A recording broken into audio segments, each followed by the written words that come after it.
प्रभु यीशु मसीह हम सब के साथ बना रहे। हम इब्रानी के पत्रियों में ही है। हम इब्रानियों के पत्री पहले कंप्लीट वो सारे अध्याय पढ़ने वाले हैं। वो तो डिसाइडेड है, उसमें कोई प्रॉब्लम नहीं है। लेकिन जैसे ही मैं इब्रानियों की पत्री को शुरू कर रही हूँ तो बहुत सारा परमेश्वर का वचन मुझे अलग अलग दिशा में लेकर जा रहा है। तो मैंने ये डिसीजन लिया कि पहले हम उन कलेक्शन को ले लें जो परमेश्वर हमको वचन से दिखा रहा है। ओके, मैं एक बात को आपको बताती हूँ ना कि मैंने अभी एक अपलोड किया, पोस्ट दिया कम्युनिटी पोस्ट में, जो ये वाले चैनल में नहीं है लेकिन दूसरे चैनल में है, वो कि पवित्र बाइबल बताता है कि पवित्र परमेश्वर का सामर्थ काम करता है। हालेलुया। ओके, पवित्र बाइबल बताता है कि परमेश्वर का सामर्थ काम करता है। ओके, अगर हम एक सेकेंड के लिए रुक कर हम इस बात को सोचेंगे कि क्या काम करता है सामर्थ। ओके, तो हम सवाल कर सकते हैं क्या काम करता है सामर्थ। सामर्थ का इस्तेमाल क्या है। ओके, जैसे अगर टूथब्रश है तो हम उसका इस्तेमाल जानते हैं। उसके ऊपर हम टूथपेस्ट रखेंगे और हमारे दांतों को साफ़ करेंगे। ओके, जर्म्स फ्री हो जाते हैं, हमारे दांत फ्रेश रहता है, हमारा मुंह, हम समझ सकते हैं। अगर हम नहाने की बात करेंगे तो हमको पता है कि सोप यूज़ किया जाता है और वाटर यूज़ किया जाता है। तो वाटर का काम क्या है, सोप का काम क्या है, हम समझ पाते हैं। ओके, वैसा अगर सामर्थ बोलेंगे तो सामर्थ का यूज़ क्या है ना। हम एक सोचेंगे तो सामर्थ क्या काम करता है। पूरी दुनिया में मसीही फैले हुए हैं, पूरे फुल वर्ल्ड में मसीही फैले हुए हैं। ओके, एक एक जन मसीही बनता ही जा रहा है, सबको परमेश्वर का प्रेम मसीही बनाता जा रहा है। किसी के पास कोई ऐसा एक्सपीरियंस नहीं है कि वो डर के मारे मसीह के अंदर आया। सबके पास परमेश्वर का प्रेम ही ऐसा गवाही बनता है उनका मसीह के अंदर एंटर करने का। ओके, तो मसीह के अंदर कोई भी डर के मारे नहीं आया है, कोई भी नहीं आया, एक भी इंसान नहीं आया है जो डर के मारे आया, एक भी नहीं। ओके, जिनको भी परमेश्वर ने अपने करीब लिया, उनको परमेश्वर ने अपना प्रेम दिखाया। ओके, और वो प्रेम के खातिर वो परमेश्वर का प्रेम उनको कन्वर्शन में लेकर आया और वो मसीही बन गए हैं। ओके, और बाकी लोगों के ऊपर है कि किसी ने अगर किसी को प्रचार कर दिया होगा कि तू नर्क में जाएगा, तू ऐसा होगा, तो तुझे बपतिस्मा लेना चाहिए वगैरह, ऐसा कुछ बोला होगा तो वो डर के मारे आया होगा। ओके, लेकिन वो डर के मारे आया भी होगा तो भी उसको वाटर बैप्टिज्म के बाद में परमेश्वर का आत्मा प्रेम देता है, तो उसकी गवाही भी बाद में यही बन जाती है कि मुझे आने का कारण तो मैं नर्क में नहीं जाना चाहता हूँ, ये था, लेकिन मैं आया अंदर, बपतिस्मा लिया, तब मैं तो परमेश्वर के प्रेम से भर गया और मुझे अब दुनियादारी से कोई रिश्ता नहीं है ना। तो उनकी गवाही में कहीं भी देखेंगे तो परमेश्वर का प्रेम ही उनका मेन इंग्रेडिएंट एलिमेंट दिखाई देता है कि परमेश्वर में आने का उनका वजह परमेश्वर का प्रेम से वो लिए गए हैं, ओवरटेक हो गए हैं परमेश्वर के प्रेम से। अब यहाँ अगर हम देखेंगे तो यीशु मसीह का ऐसा कोई हार्ड एंड फास्ट रूल नहीं था कि अगर तुम नहीं आओगे तो देखो मैं ऐसा करूँगा, वैसा करूँगा, ये करूँगा। धमकियाँ नहीं दी थी उसने, है ना। जब हमारे साथ भी परमेश्वर काम कर रहा था प्रभु में आने के लिए, तो कोई धमकियाँ नहीं दिया परमेश्वर ने हमको, है ना। तो वेरी जेंटल वे से परमेश्वर ने हमको मोड़ कर लाया उसके राज्य के अंदर। सबकी यही गवाही है, वेरी जेंटल वे से परमेश्वर ने उनको अपने मन को यीशु मसीह को देने के लिए कन्विंस किया, मनाया परमेश्वर ने। ओके, तो सामर्थ का काम क्या है, मैं उसके तरफ आपका ध्यान लेकर जा रही हूँ। परमेश्वर का सामर्थ, और सुसमाचार देना भी परमेश्वर का सामर्थ का काम है। ओके, लेकिन सामर्थ करता क्या है? सुसमाचार भी परमेश्वर का सामर्थ है, परमेश्वर का प्रेम भी परमेश्वर का सामर्थ है, परमेश्वर का वचन भी परमेश्वर का सामर्थ है। सामर्थ करता क्या है? वो हमारे लाइफ के अंदर होता क्या है ऐसा? ये सामर्थ हमारे अंदर है या नहीं? ओके, क्या ये सामर्थ हमको असिस्ट करता है कि नहीं करता है ना? ओके, अगर हम देखेंगे इब्रानी के पत्री में, प्रेरितों के कामों में देखेंगे, पहले अध्याय के 8 वचन में वहाँ लिखा है कि तुम पर सामर्थ उतर कर आएगी। ओके, और पृथ्वी के तुम गवाह पृथ्वी के दूर दूर के देशों में, दूर दूर तक, पृथ्वी के छोर तक तुम मेरे गवाह बनोगे। ओके, तो यहाँ पे मैं ये बात को समझ लेती हूँ कि पवित्र आत्मा के बारे में पहले कुरिन्थियों के अंदर लिखा है ऐसा कि पवित्र आत्मा जो है वो एक ही है, लेकिन उसके वरदान अलग अलग है। ओके, उसके काम अलग अलग है। आत्मा एक है लेकिन उसके काम अलग अलग है। ठीक है, अब ये भी बोला गया है कि अगर परमेश्वर का प्रेम नहीं है और अन्य भाषा, भविष्यवाणी और दुष्ट आत्मा निकालना सब कुछ करते, लेकिन परमेश्वर का प्रेम नहीं है तो वो खनखनाने वाला बर्तन है। अब आत्मा एक है बोला है, आत्मा एक ही है और काम अलग अलग है। तो बिना पवित्र आत्मा के कैसे, बिना परमेश्वर के प्रेम के कैसे कोई चंगाई कर सकता है? बिना परमेश्वर के प्रेम से कैसे भविष्यवाणी किया जा सकता है? बिना परमेश्वर के प्रेम से कैसे कोई किसी भी चीज़ में परमेश्वर के काम कर पाएगा? बिना परमेश्वर के प्रेम के हो ही नहीं सकता है, क्योंकि आत्मा तो एक ही है, उसके काम अलग अलग हैं। ओके, तो जो आत्मा परमेश्वर का है वो प्रेम से भरा हुआ है, संयम से भरा हुआ है। ओके, और परमेश्वर ने कैसा दिया है हमको? साउंड माइंड दिया है, और परमेश्वर ने हमें शांत मन दिया है, संयम का, धीरज का आत्मा दिया है, और प्रेम दिया है। हालेलुया। तो ये तीनों चीज़ें परमेश्वर का आत्मा से ही हमको प्राप्त हुआ है। परमेश्वर के आत्मा ने हमारे हृदय के अंदर प्रेम को उंडेला है। ओके, तो बिना परमेश्वर के प्रेम के तो हम कोई मिनिस्ट्री कर ही नहीं सकते हैं। अगर कोई करता है मिनिस्ट्री बिना परमेश्वर के प्रेम का, तो वो परमेश्वर का आत्मा है ही नहीं, साबित हो जाता है, क्योंकि उसका उगम जो परमेश्वर है वो खुद प्रेम है। परमेश्वर खुद प्रेम है। ओके, और वो अगर हमको उसका श्वास दिया, वो अगर उसका आत्मा हमारे अंदर दिया, तो वो डेफिनेटली परमेश्वर का ही प्रेम हमारे अंदर है। और वो आत्मा फिर क्या करेगा? अलग अलग काम करेगा, लेकिन रूट पॉइंट क्या है? परमेश्वर का प्रेम है, और फिर बाद में अलग अलग उसके काम देखने को मिलता है। तो विदाउट परमेश्वर के प्रेम कोई मिरेकल्स नहीं होते, कोई हीलिंग्स नहीं होते, कोई प्रोफेसिस नहीं होते, कोई वचन का बांटना नहीं होता है, कोई कलसियाँ नहीं चलाई जा सकती। परमेश्वर के प्रेम के बिना कुछ भी नहीं होता है, और अगर कहीं होता है तो वहाँ परमेश्वर एब्सेंट है।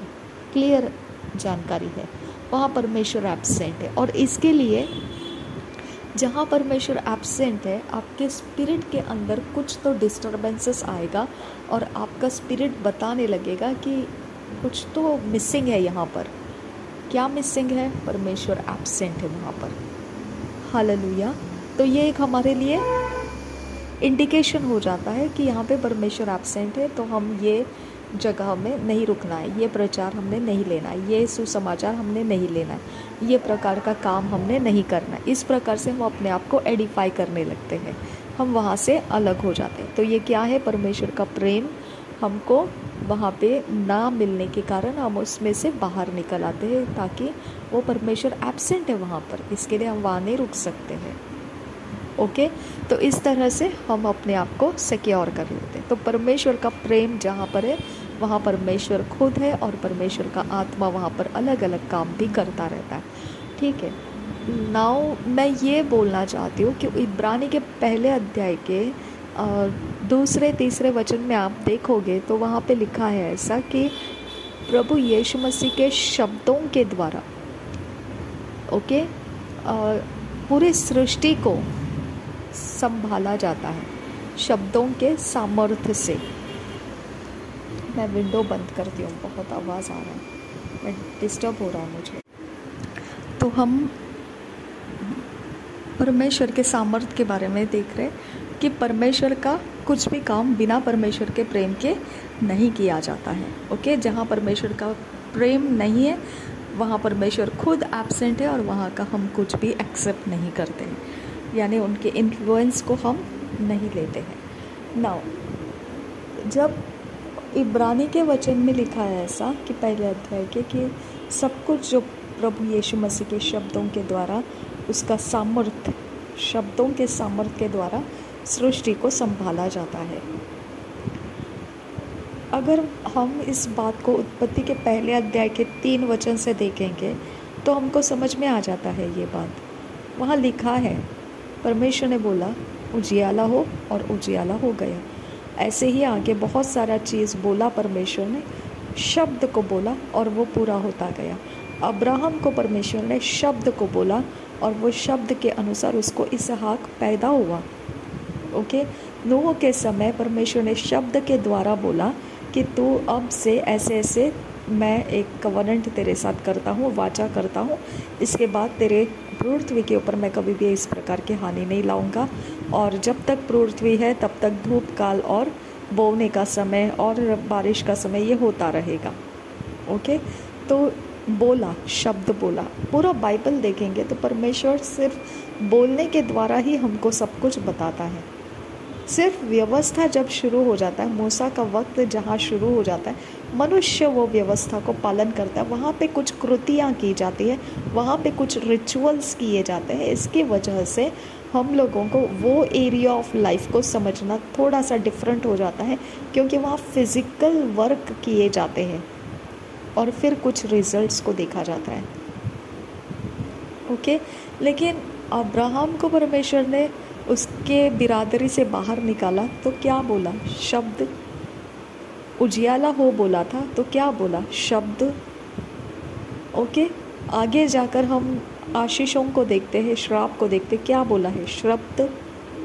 ओके, रिचुअल्स के अंदर कुछ भी गड़बड़ी हो गई और मॉरल स्टैंडर्ड्स, लिविंग स्टैंडर्ड्स दिया था परमेश्वर ने।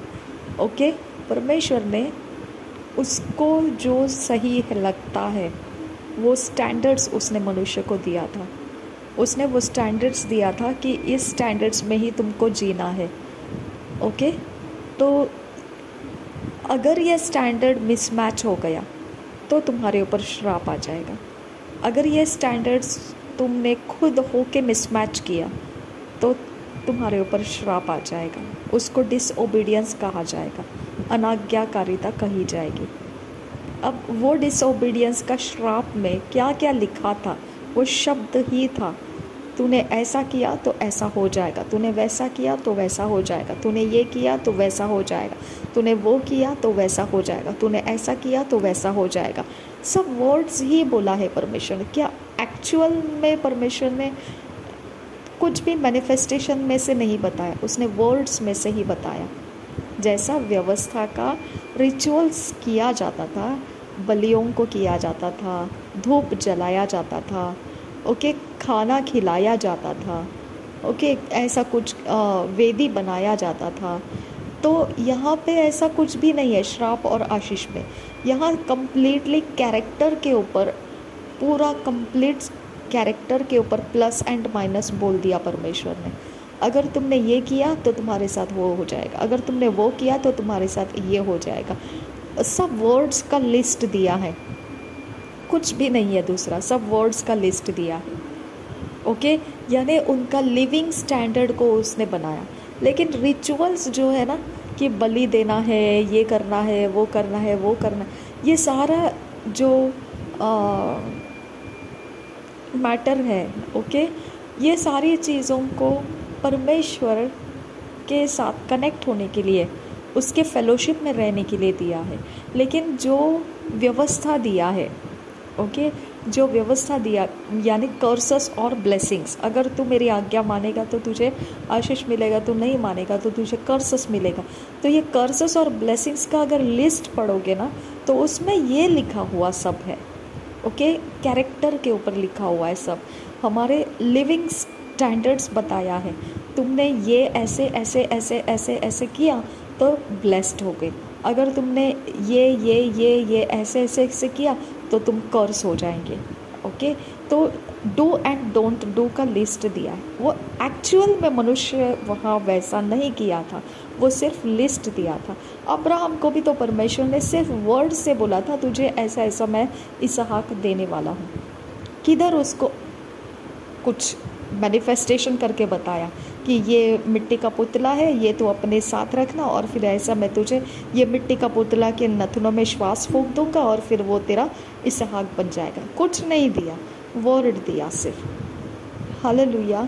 तो वर्ड का सामर्थ्य हमको समझ में आना चाहिए, यानी हम जो शब्दों से स्ट्रॉन्ग होल्ड्स को गिरा सकते हैं, ओके, गढ़ों को गिरा सकते हैं, गढ़ों को ढा सकते हैं, दुष्ट आत्माओं को निकाल सकते हैं। तो हम इसी वर्ड के द्वारा हीलिंग भी कर सकते हैं, इसी वर्ड के द्वारा प्रॉफिटिकली हम बात कर सकते हैं, इसी वर्ड के द्वारा हम फ्यूचर को बना सकते हैं, इसी वर्ड के द्वारा हमको जो नहीं दिखता है, इब्रानियों के 11 अध्याय के 1 वचन के अनुसार जो नहीं दिखता है हम उसको दिखने के समान मैनिफेस्ट कर सकते हैं वर्ड के द्वारा। वर्ड का सामर्थ्य मैं आपको बोल रही हूँ।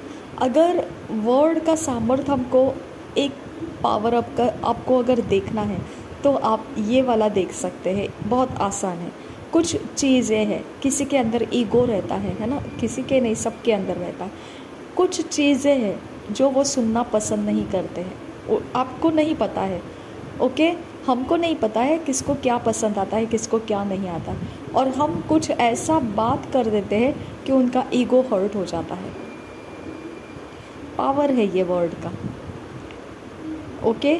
हमारा मुंह से बोलना और उनका ईगो हर्ट हो जाना पावर है, वर्ड का पावर है। समझ में आ गया? अगर और फिर अब उसका मैनिफेस्टेशन क्या होगा? वो ईगो उसको गाइड करेगा, ईगो उसके अंदर काउंसिल स्टार्ट करेगा, जैसा काइन के अंदर काउंसिल स्टार्ट किया, आबेल की हत्या कर दे। ओके, अगर उसके पास उसका हृदय परमेश्वर के वचन से भरा हुआ नहीं है तो वो ईगो उसका काउंसिल करेगा। जेलसी काउंसिल करता है, बैर भावना काउंसिल करता है, गुस्सा काउंसिल करता है, ओके। शरीर के हर एक इमोशंस का डैमेजिंग जितना भी है वो काउंसिल करना स्टार्ट करता है। वो अपने अंदर का जो बदला लेने का, रिवेंज लेने का, वो काउंसिल स्टार्ट कर देता है। अगर ईगो है तो ईगो हर्ट हो गया तो ईगो अपनी तरफ से बोलेगा कि अब तू उसको ये कर, अब तो उसके ऊपर ऐसा तड़क जा, अब तो उसके बारे में ऐसा प्लान कर दे, तो ईगो काउंसिल करेगा। अगर जलसी हुआ आपको तो जलसी काउंसिल करेगा, उसका ये नुकसान कर दे, उसका वो नुकसान कर दे, ओके। तो ये वाला कैरेक्टर, ये काउंसिल जो है, ये हमारे शरीर के अंदर का हर एक बीज है, शरीर के अंदर के जो पाप के बीज है ये, ओके, कड़वाहट की जड़ है ये। अगर ये इस कड़वाहट के जड़ के अंदर के काउंसिल अगर हम देखेंगे, पूरी दुनिया उससे भरी हुई है, पूरी दुनिया उसके ऊपर चल रही है, ओके, क्योंकि उनके पास परमेश्वर का प्रेम है नहीं, इसके लिए वो शरीर के अंदर से भला और बुरा का ज्ञान के आधार से वो अपना लाइफ को जी रहे हैं। लेकिन हमारे पास अगर परमेश्वर का वचन हमारा हृदय में भरा हुआ है तो हम उसकी काउंसिल नहीं सुनेंगे। जो कड़वी जड़ हमको काउंसिल करेगी तो हम उस जगह में परमेश्वर का वचन हाईलाइट करेंगे, अपने सोच में उसको आने का रास्ता देंगे, और हमारे इमेजिनेशन में हम उसी वचन को पकड़कर देखेंगे और उसी के अनुसार हम अपने चरित्र में उसको मैनिफेस्ट करेंगे, हम वचन को मैनिफेस्ट करेंगे, ओके। तो हमारे पास का वर्ड कौन सा पावर किया? जो परमेश्वर का वचन है। हमारा शरीर का अवस्था हमको पावर नहीं दिखा पाया तो हमने परमेश्वर के वचन का पावर को इस्तेमाल किया और परमेश्वर के वचन को हमने मैनिफेस्ट किया, ओके। तो हम चाहे मसीह में हो या ना हो, लेकिन हम जो वर्ड्स को इस्तेमाल करते हैं, उस वर्ड्स का अफेक्ट पावरफुल रहता है। वर्ड का अफेक्ट, देखिए वर्ड का इफेक्ट पावरफुल होता है तो वो सिर्फ सोल सिस्टम में हम देखते हैं, सोल सिस्टम इनविजिबल रियाम में हम देखते हैं, है ना। अगर हमने बोला ऐसा कुछ तो चीज़ जो दूसरों का फीलिंग को हर्ट हो गया, तो वो सोल सिस्टम को हर्ट करने वाली ताकत थी उसके अंदर। लेकिन वर्ड के अंदर ये भी सामर्थ्य है, जैसा परमेश्वर ने बोला उजियाला हो, और मैनिफेस्ट हो गया उजियाला। जैसा परमेश्वर बोला इसहाक तुझे मैं देने वाला हूँ, सच में इसहाक उस मरणहार देह के अंदर से, सारा के कोख में से जन्म लिया। समझ में आ गया आपको? तो हमको ये बात को समझ में आना चाहिए कि सिर्फ इमोशंस के ऊपर वर्ड काम नहीं करता है, यानी इमोशंस को वर्ड अफेक्ट करता है तो वो हम समझ पाते हैं। पूरी लाइफ ज़िंदगी भर हमने ये बात को समझा है, किसी को हर्ट नहीं करना है, हमारे वर्ड्स को अच्छे इस्तेमाल करना है, किसी को एनकरेज के लिए इस्तेमाल करना है, उसका डिप्रेस करने वाले वर्ड उनको नहीं बोलना है, हानि करने वाले वर्ड नहीं बोलना है, ओके रिलेशन ख़राब करेंगे ऐसे वर्ड्स हमने नहीं बोलना है उनके सामने। तो हम ये सारी बातों को हम उनके इमोशंस को सेफ रखने के लिए करते हैं, सामने वाले के इमोशंस अच्छे रहे, फीलिंग्स में उनको कोई दिक्कत ना आए हमारे कम्युनिकेशन से। हम वो सेफ साइड देखकर इमोशंस के बारे में हम अपने वर्ड्स को जानते हैं कि वो कैसे हमने इस्तेमाल करना है। लेकिन हमने कभी भी हमारे वर्ड को क्रिएशन के बारे में नहीं देखा। मैनिफेस्ट कर सकता है, क्रिएट कर सकता है कुछ, तो हमने कभी नहीं देखा। पूरे वर्ल्ड उसके पीछे लगी हुई है, ओके वो ऐसा कुछ करने के पीछे लगी हुई है जिसके अंदर जैसा परमेश्वर करता था वैसा वो करने की कोशिश करते हैं, ओके और कुछ हद तक वो करते भी है, क्योंकि हमने देखा भी है वो कि मूसा के वक्त में जो फिरौन के जादूगर थे, जैसा मूसा कर रहा था वैसा ही फिरौन के जादूगर भी करके दिखा रहे थे। तो वर्ड के साथ भी वो लोग वैसा ही कुछ करते हैं, ओके जैसा स्पेल पावर है, स्पेल वर्ड्स होते हैं, वर्ड्स मैनिफेस्ट हो जाते हैं।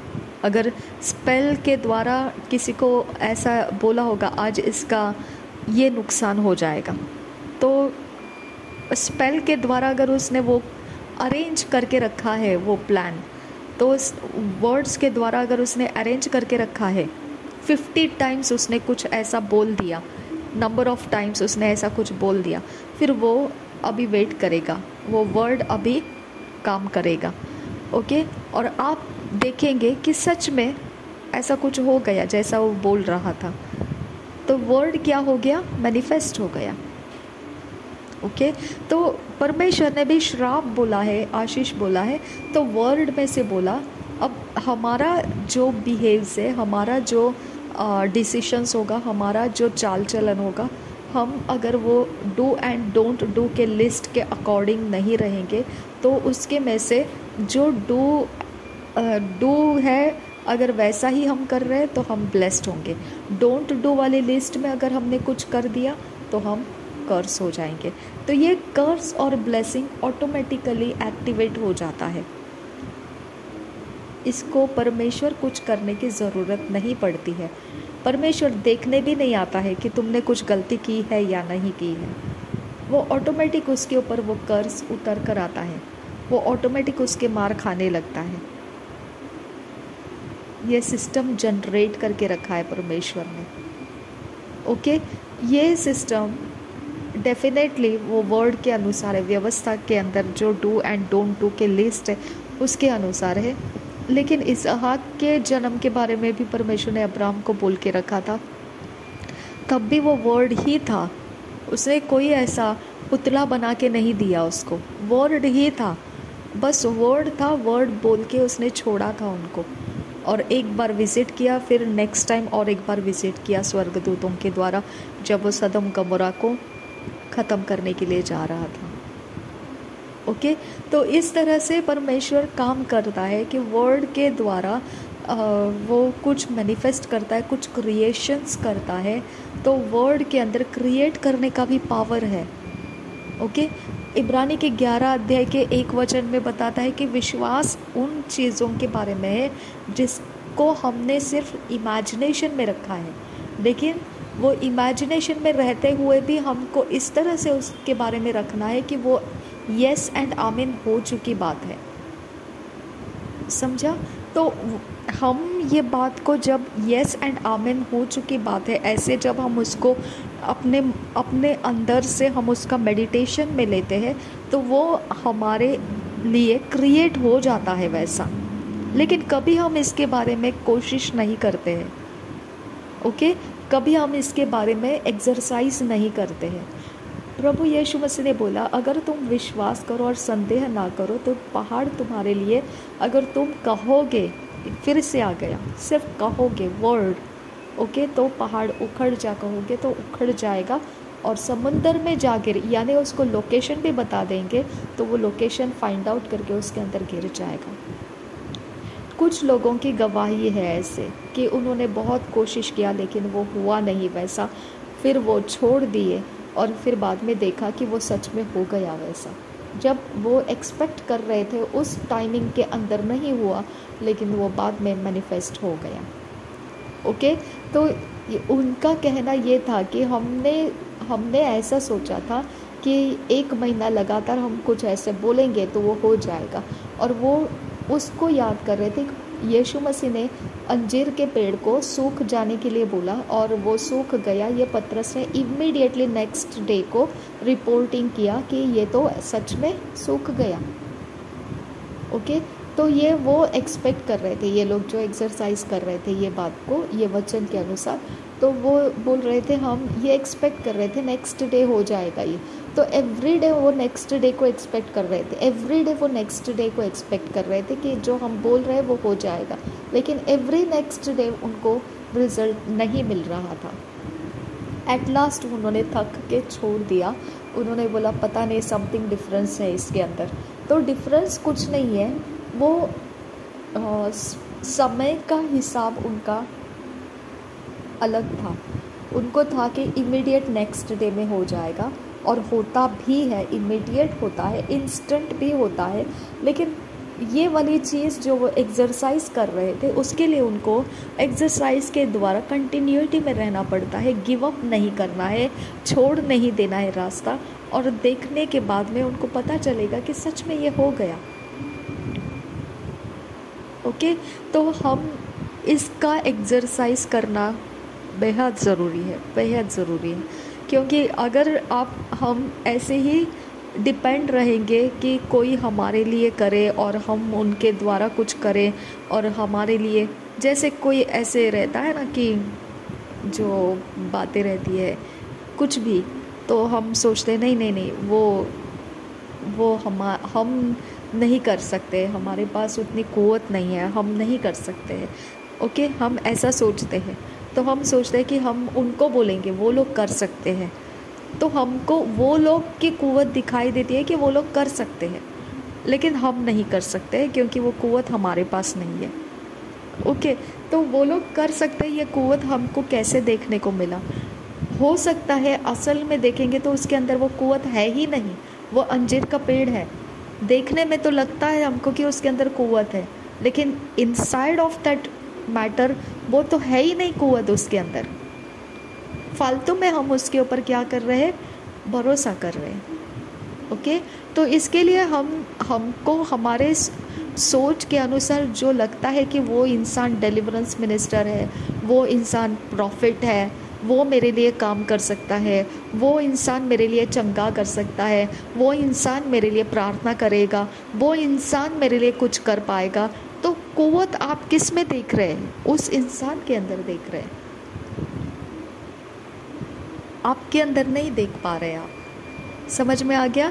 आपको ऐसा लगता है कि नहीं ये चीज़ें मेरे से नहीं होगा, वो वाले लोग जो है ना वो वैसे प्रार्थना करते हैं ना, वो लोगों से हो सकता है, वो वाले प्रॉफिट है ना वो लोग सही बता सकते हैं, वो वाले जो है ना वो चर्च के लोग वो लोग बराबर कर सकते हैं, हमको नहीं आता है वो करने को। ओके, यहाँ पे हमको उनके अंदर विश्वास है, हम ये देखते हैं कि उनके अंदर विश्वास वो कर सकते हैं, लेकिन हमको ये नहीं पता है कि एक्चुअल में वो भी नहीं कर सकते हैं। जब हम उनको जाके कुछ बोलते हैं ना कि आप हमारे लिए ये करो, और फिर बाद में आकर हम देखते हैं कि हमारा तो काम हो नहीं रहा है।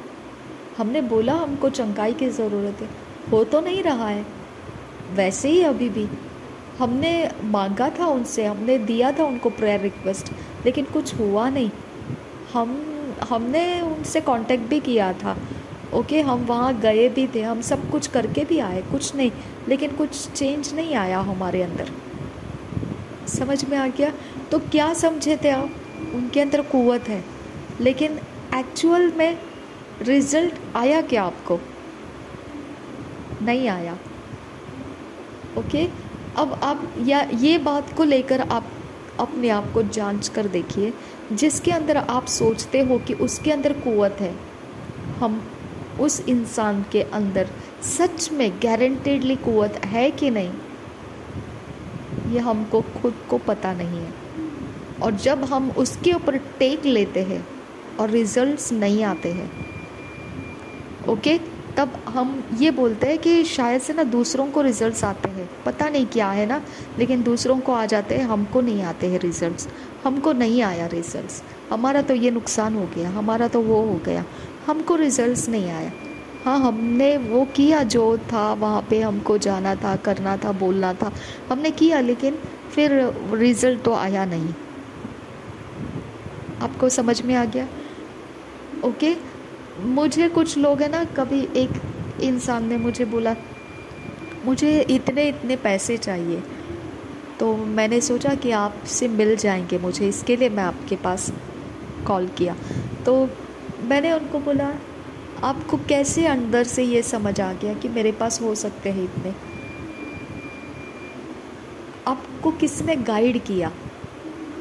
ओके, आपके अंदर जो आपको गाइड किया उसका कॉन्फिडेंस है कि मेरे पास है। रियलिटी में देखेंगे तो मैं खुद दूसरों से लेकर अपना गुजारा कर रही हूँ। ओके, तो आपके अंदर का जो बोला आपको, जैसा काइन के अंदर से बोला आबिल की हत्या कर दे, उसने कर दिया हत्या। उसको क्या पता था वहाँ पे श्राप होने वाला है उसके ऊपर। बाद में वो परमेश्वर को बोलता है तूने तो बहुत मुश्किल कर दिया मेरे लाइफ को, अब तो मुझे तो जीने का पूरा खतरा ही लग गया है। ओके, तो आबिल को मारते वक्त उसके अंदर का काउंसिल काम कर गया। कोई इंसान के पास जाओ और वो आपको ठीक कर सकता है, ये बोलने का आपके अंदर का काउंसिल काम कर गया, लेकिन रियलिटी में आपको वैसा रिजल्ट नहीं आया। समझ में आ गया आपको? इसके लिए ये एरिया ऑफ लाइफ को हमको समझ में आना चाहिए कि हमारे स्पिरिट के अंदर से, हमारे शरीर के अंदर से, हमारे सोल सिस्टम के अंदर से डैमेजेस हैं। ओके, ये डैमेजेस हमको गाइड करते हैं, ये डैमेजेस के अंदर से हमको बताते हैं। रियलिटी में मेरे पास 1 रुपी भी नहीं रहता है। रियलिटी में मैं 1 रुपी के लिए भी वेट करती हूँ कि कोई 1 रुपी दे देगा, तो उसके बाद मेरा जीपे में से जो बिल पेमेंट होता है उसके अंदर कभी कभी ऐसा हो जाता है कि कहीं पर मैं 30-40 रुपीज़ दे दिया, कुछ ले लिया मैंने सामान, तो बिल पेमेंट में उतना 1 रुपी भी अगर कम पड़ गया तो वो जीपे पेमेंट से मैं बिल नहीं पे कर सकती हूँ, क्योंकि वो बिल कंप्लीट अमाउंट होना चाहिए तभी वो एक्सेप्ट होता है। तो 1 रुपी के लिए भी मुझे वेट करना पड़ता है किसी से आ जाए तो। ओके, और ये इंसान को लगा कि मेरे पास होगा और मेरे पास वो मांगने के लिए उसने कॉल किया। मुझे अजीब लगा और मैंने बोला यही लोग मसीही लोग होने के बावजूद भी उनको राइट डायरेक्शन परमेश्वर का आत्मा दे रहा है या नहीं दे रहा है, डिज़र्न करना नहीं आता है उनको। ओके, डिज़र्निंग स्पिरिट हमारे अंदर का कमज़ोर पड़ जाता है और हम अपनी कुव्वत को इस्तेमाल नहीं करते हैं। ओके, हमारे अंदर ये काउंसिल कैसा आ गया काइन को कि आबिल की हत्या कर दे। दूसरा काउंसिल परमेश्वर ने दिया था कि तू हत्या नहीं, तू क्या कर, अगर तू भलाई करता रहेगा तो क्यों नहीं मैं तुझे स्वीकारूंगा, लेकिन अगर तूने भलाई नहीं किया तो पाप तो दरवाजे में ही खड़ा है और उसकी अभिलाषा तुझ पर है, लेकिन तूने उसके ऊपर प्रभुता करनी है। वो काउंसिल काइन के दिमाग में क्यों नहीं उतरा, उसके गले के नीचे क्यों नहीं आया, वो क्यों नहीं उतरा उसके गले में? ओके, उसका ओन अंडरस्टैंडिंग, उसका वो हव्वा को भी वही हुआ। हव्वा को वो वाला चीज़ क्यों ठीक लगा जो सर्प कह रहा है? हव्वा को ये वाली चीज़ क्यों नहीं सही लगी कि वो जो परमेश्वर कह रहा है? आदम को ये क्यों नहीं सही लगा कि वो हव्वा की ना सुने, जो परमेश्वर ने कहा है उसी के ऊपर बना रहे? क्यों? हमारा सिस्टम वैसा है। समझ में आ गया? हमारा सिस्टम वैसा है। लेकिन अगर आप देखेंगे तो आदम अकेला था, तब उसके सामने सारे प्राणियों को, पशुओं को भेजा गया था। वहाँ पे क्या हो गया? वहाँ पे सब कुछ जो उस सही नाम देना था वो सब कुछ दिया उसने, और आखिरी में ये भी बोला कि उसको जो चाहिए था सामान उसके हेल्प मीट बन जाए, वो तो कोई बना ही नहीं उसके अंदर से। समझा आपको? तो उसने वो बराबर से डिज़ाइन किया कि इसमें सब कुछ ठीक है, मैं नाम तो देते जा रहा हूँ, लेकिन जो मेरे लिए चाहिए हेल्प मीट वो तो है ही नहीं उसके अंदर। समझा? तो ये तरह से उस समय तो आदम ने सही किया, हव्वा को उसके सामने लाया तब भी उसने सही किया।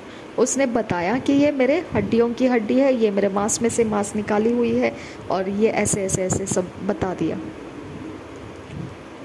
राइट? लेकिन फल खाने के वक्त क्या हो गया? अब मेरी बात को समझिए, है ना?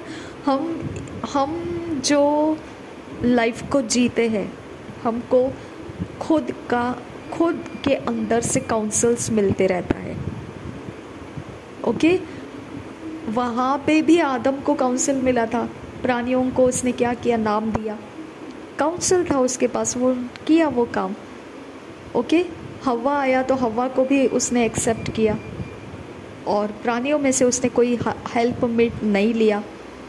लेकिन फल खाने के वक्त उसका काउंसिल ये क्यों ऐसा रहा कि फल खाना उचित है, परमेश्वर की ना मानना उचित है? हव्वा को भी ये क्यों कंफर्म रहा कि सर्प का कहना मानना सही है, परमेश्वर का मानने की कोई ज़रूरत नहीं है? काइन को ये सही क्यों लगा कि आबेल की हत्या करना सही है? परमेश्वर का डर रखने का कोई ज़रूरत नहीं है, उसका काउंसिल सुनने का कोई ज़रूरत नहीं है, ऐसा क्यों लगा? हालेलुया। अब अगर वो आबेल की हत्या कर सकता है तो फिर वो परमेश्वर को भी बोल सकता है ना कि जा, तेरा कर्स विर्स मैं नहीं मानता हूँ, मुझे जो चाहिए वही मैं करूँगा। लेकिन कर्स का वक्त में वो ऐसा नहीं बोला। हाँ, आबेल कहाँ है पूछा तो वो बोला मैं क्या उसका रखवाला हूँ, लेकिन कर्स डाला तब वो ये नहीं बोला मैं नहीं मानता हूँ कर्स विर्स, वो तेरे पास ही रख, मैं क्या तेरा सब काम करने के लिए हूँ यहाँ पे, ऐसा नहीं बोला। समझ में आ गया? तो फिर वहाँ पे क्यों नहीं वो ऐसा रहा चुपचाप, जहाँ पे परमेश्वर ने काउंसिल किया उसको कि तू भला करता रहेगा तो तेरे साथ अच्छा ही होगा, और मैं तुझे स्वीकारूंगा, और पाप दरवाजे में खड़ा है, अगर तू भलाई ना करे तो वो तुझ पर प्रभुता करेगा, लेकिन तूने उसके ऊपर प्रभुता करनी है। वो काउंसिल उसको क्यों नहीं ऐसा शांति से एक्सेप्ट करना हुआ? श्राप को उसने चुपचाप एक्सेप्ट किया, ये काउंसिल को क्यों नहीं एक्सेप्ट किया जो सही था, परमेश्वर ने उसको दिया था, आबेल की हत्या करने से पहले ही दिया था, वो क्यों नहीं उसने लिया? श्राप को उसने चुपचाप ले लिया। आपको समझ में आता है? तो ये सारी चीज़ें परमेश्वर उत्पत्ति के 6 अध्याय में क्या बताता है? मनुष्य क्यों करप्शन में चले गए? उनके कंटिन्यू लगातार सोच और इमेजिनेशन के अंदर बुराइयां ही आती रही, जो उनके मैनिफेस्टेशन में आ गया, और वही उनका वायलेंस और एग्रेशन और करप्शन, मनुष्यों के मार्ग भटकने लगे, गलत होने लगे, और सब कुछ बिगड़ने लगा। समझ में आ गया? तो इमेजिनेशन और सोचों के अंदर का करप्शन बढ़ गया, बुराइयां लगातार रही, और वही उनका डिसीजन में आने लगा। लगातार क्या है आपके माइंड के ऊपर? अनसक्सेसफुल, फेलियर्स, डिप्रेशन, हो नहीं सकता है, इसका मुझे डर लगता है, वो मेरा कमज़ोरी है, मैं इसके पार नहीं जा सकता हूँ, मैं इतना ही कर पाऊँगी, इसके बारे में मेरे लिए और कोई सोचने का रास्ता ही नहीं है, बस यहाँ तो फुल स्टॉप लगा हुआ है, इसके बाद मुझे पता नहीं है। अगर ये सारे हमारे लगातार के सोच है तो ये शरीर के सोच है, इसके बारे में आपको कोई रिजल्ट नहीं आता है, समझा? इसके बारे में ये सब वेस्ट करेगा, आपका टाइम वेस्ट करेगा। ये सिर्फ इसके ऊपर विश्वास रख के आपका कोई प्रोडक्ट बनने वाला नहीं है, आपका कोई आउटपुट नहीं आएगा। ओके, इसको छोड़ के अगर आप कुछ उठाना चाहो तो आज 1 अक्टूबर में आप उठाइए। ओके, और क्रिएट करने वाला सामर्थ्य को आप इस्तेमाल कीजिए। ओके, आप क्रिएट करने वाले सामर्थ्य का परमेश्वर का वचन के अनुसार हम उस सारे वचनों को देखेंगे। कैसा परमेश्वर सिर्फ बोला और इसहाक आ गया। परमेश्वर सिर्फ बोला, अगर तू आज्ञा पालन करेगा तो तेरे ये आशीषें हो जाएंगे। तो सच में आशीषें आती है जब आज्ञा पालन किया। अगर तू अनाज्ञा करेगा तो ये श्राप आ जाएगा। सच में श्राप आ जाते हैं जब अनाज्ञाकारिता करते हैं। ओके, तो यीशु मसीह ने भी वही बोला, अगर तू विश्वास करेगा और संदेह नहीं करेगा तो पहाड़ उखड़ जा कहेगा तो वो उखड़ जाएगा। ओके, हमको इस 1 अक्टूबर से इस लेसन को अपना लाइफस्टाइल बना लेना है। ओके, हमको ये बात को सही ढंग से समझ लेना है कि हमारे शरीर, प्राण, ये एरिया ऑफ लाइफ डैमेज्ड है। इस एरिया ऑफ लाइफ से हमारा लाइफ बन नहीं सकता है। इस एरिया ऑफ लाइफ से हमको दूसरों के अंदर कुव्वत दिखाई देगी, और अगर सच में देखा जाएगा तो उनके अंदर भी कुव्वत नहीं है हमारा कुछ भला करने की। उनके पास भी कुव्वत नहीं है, लेकिन हमको लगता है वो लोग कर सकते हैं। ये रॉन्ग अंडरस्टैंडिंग को हमने छोड़ देना है। ओके, प्रभु यीशु और आप बस बड़ी टीम है। ओके, बड़ी ताकत है, सब कुछ कर गुजरने की ताकत आपके अंदर है। आपको बाहर किसी को देखने की ज़रूरत नहीं है। परमेश्वर और आप एक बड़ा सेना है। हालेलुया। परमेश्वर अरेंज करता है, परमेश्वर मैनिफेस्ट करता है। परमेश्वर के शब्दों की तरफ ध्यान दीजिए। शरीर के काउंसल्स, प्राण के काउंसल्स, ये अंधकार के साथ कनेक्टेड है, पाप के बीज के साथ कनेक्टेड है। ये हमारा कभी कुछ भला नहीं कर सकते हैं, और ना उसमें से हमको कुछ भले सुनने को मिलेगा, कुछ नहीं मिलेगा वहाँ से हमको। इसके लिए उसको हमने जस्ट एक क्या कहा है ना, वचन कहता है ना कि इसको मरने के बाद ही ये ख़त्म होगा, ये इसके लिए कोई इलाज नहीं है। ओके, हमने उस लेवल को छोड़ देना है। इस 1 अक्टूबर से हमने उस लेवल को छोड़ देना है जो शरीर के लिमिटेशंस में चलाया जाता है, वो ख़त्म कर देना है, कंपलसरी ख़त्म कर देना है। ओके, और हमने स्पिरिचुअल रियाम के अंदर पावर के साथ काम करना है। ओके, अब आप पावर के साथ काम करना है, इसका मतलब ऐसा नहीं है कि आप कुछ भी करो, कैसा भी काम करो, ऐसा नहीं है। आपको बैक ऑफ द सीन परमेश्वर का वचन का स्ट्रॉन्ग फाउंडेशन रख कर वहाँ से पावर जनरेट होता है। उस फाउंडेशन में से परमेश्वर का सामर्थ्य, पावर इस्तेमाल करके अपना लाइफ को जीना है। हम कभी भी इस बात की तरफ नहीं देखना है कि वो इंसान कुछ कर पाएगा, वो कुछ दे पाएगा, वो कुछ बोल पाएगा, वो कुछ भविष्यवाणी करेगा, वो कुछ मेरा कुछ तो सही कर के दे सकता है, ये कुछ है जो मेरा काम करके दे सकता है, वो कुछ है जो मेरे लिए कुछ कर सकता है। स्टॉप इट, बहुत हो चुका है ना। Enough is enough, right. हमने पावर के साथ चलना है, और वो पावर हम पवित्र वचन के अनुसार जानते हुए चलना है। ओके, हम पढ़ेंगे इब्रानियों की पत्री, जो उसके अंदर का मेन इम्पॉर्टेंट चीज़ था वो मैंने आपको बता दिया। हम क्यों पढ़ रहे हैं इब्रानियों की पत्री, क्योंकि वो फुल लेसन्स हमको बताएगा कि कैसा पावर जनरेट होता है। ओके, हम पढ़ेंगे उसको। प्रभु यीशु मसीह हम सबके साथ बना रहे। आमीन आमीन आमीन।